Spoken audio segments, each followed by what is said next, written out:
И здравейте, приятели, аз съм BF1 и след тази кратка пауза, не беше доста кратка, беше си смисъл бая дълга пауза си беше, но просто нямах време кога да качвам, заради което искрено се извинявам, но това нямам право да се оправдавам с такива простоти. И да, общо взето завръщаме се ударно с видео, което не е на Виктор Лясков, може би повечето това сте очаквали, но става много интересно. Ще разберете след малко на фона, докато ви обяснявам всичко на фона на един по-красиви кадри. Така, приятели, това, което сте видяли в заглавието, не е кликбейт, не е лъжа. Наистина купих си Формула 1.24, за което аз съм много доволен. Това значи по-интересни видеа, всичко окей, всичко топ. Беше намалена реално, аз я взех, защото тя беше много намалена. И аз реших да се възползвам от това, че е намалена и си я купих. Плюс това аз си мислих, че не е нещо вау, обаче имаше фри уикенд, безплатен уикенд. Това значи, че всеки човек можеше да си я изтегли и да играе по време на Гранд При на Лас Вегас в реалния живот. И аз я играех уж с намеренията само да тествам за тези 3 дни. Обаче тя много ми хареса и те пък я бяха намалили ужасно много, 60%, от 160 на 64. Това като се замислиме много добро намаление. Ето така се прави бизнес. Мисля, тук мога да го призная на EA. Добре си го направиха. Пускат безплатен уикенд, зарибяваш ги и ги задължаваш да си я купат. Наистина много добра маркетингова стратегия. Тук мога да похваля EA. Обаче тук стигам до големите въпросителни. Какво ще стане с Виктор Лясков? Много интересен въпрос, по който наистина трябва да се разсъждава. И то не сам аз, защото това си е нещо като ваша поредица. Гледам, че и на вас ви харесва и вас ви забавлява. Искам, освен аз и вие, да се включите долу в коментарите или в Discord сервера ми. Долу ще оставя линк, към който вече там доста се пише, доста се говори. Така че там също се пишат много важни неща и там издавам повече неща за бъдещи видеа, отколкото в YouTube, така че ако сте в Discord сервера, сте в една стъпка напред. Общо взето изгледайте цялото видео, за да може да чуете всичките ви мнения, които искам. Първото и най-важно е точно свързано с Виктор Лясков, понеже не знам, смятам, че ще е доста глупаво, според мен, да имам Формула 1.24 и да продължавам да играя на Формула 1.22. Просто няма смисъл. Искам да чуя дали искате да продължи кариерата на Виктор Лясков в Формула 1.22. Това е едното нещо, което искам да ви питам. Моето лично мнение е, че съм против, но ще реша спрямо вашите мнения, защото е глупаво да имаме Формула 1.24, вместо да се възползваме от това, да си продължаваме да играем на Формула 1.22.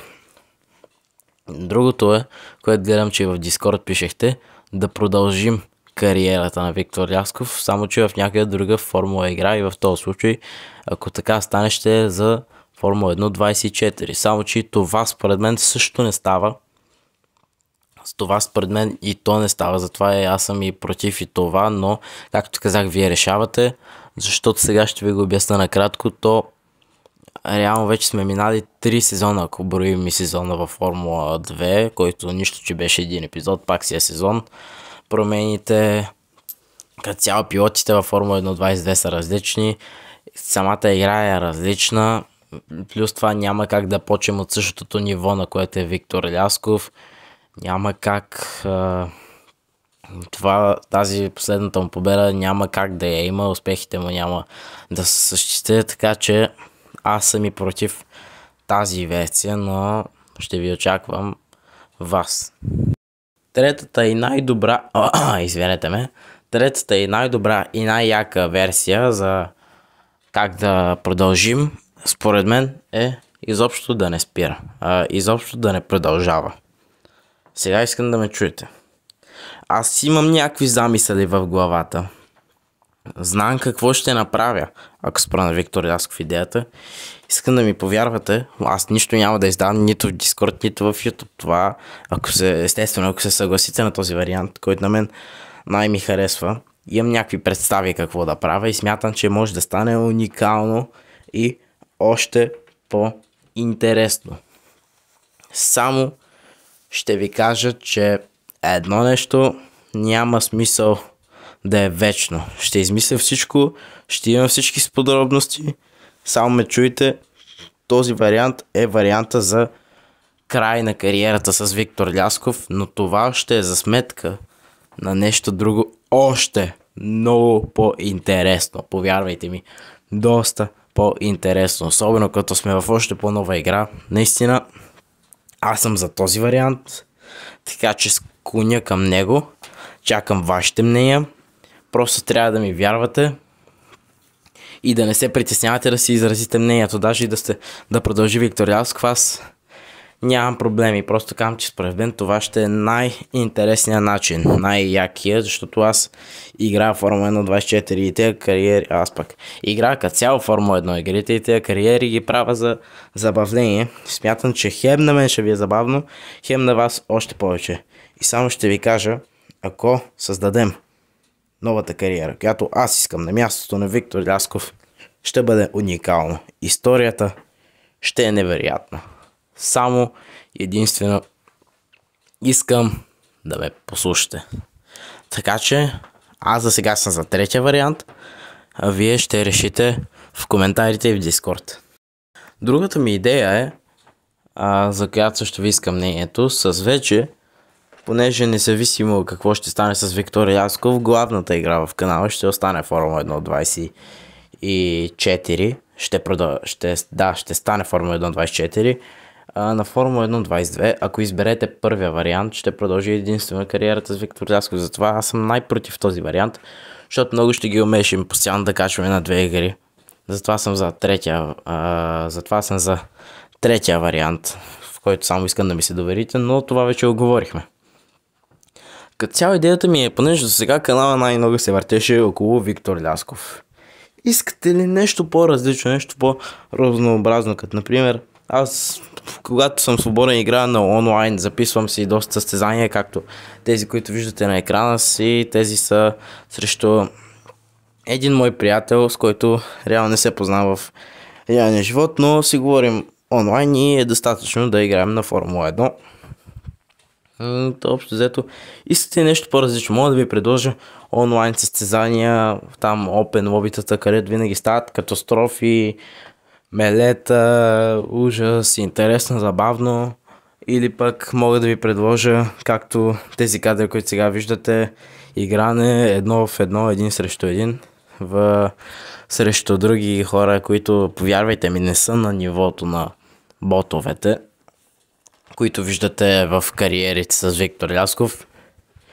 Познавам хора, които наистина са много, много добри. Като специално тези кадри, които виждате на екрана си, срещу този човек, мисля, че не съм играл аз сам лично срещу човек по-добър на Формула 1. Мога да кажа, че той е по-добър и от мен даже, защото аз съм добър само на някои писти, а той е добър на почти всички писти, които може да си представите, така че мога да ви предложа още много интересни неща, така че пишете, искате ли разнообразен контент и видеа.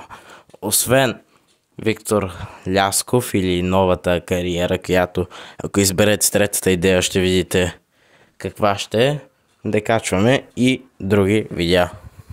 Общо взето това ще е от това кратко информативно видео и тези неща са ужасно важни за бъдещето на канала. Ама наистина, като така ужасно важни, имам пред много важни за бъдещето на канала, защото това ще са нещата, които ще се случват в близките, може би, около година, като се надявам, че ще имам повече време да качвам като цяло, защото с това рядко качване ме е много яд. Аз искам да качвам, искам да снимам, но нямам свободното време и нямам възможността, но както казах, няма да се оправдавам, няма да ви товаря на вас главите.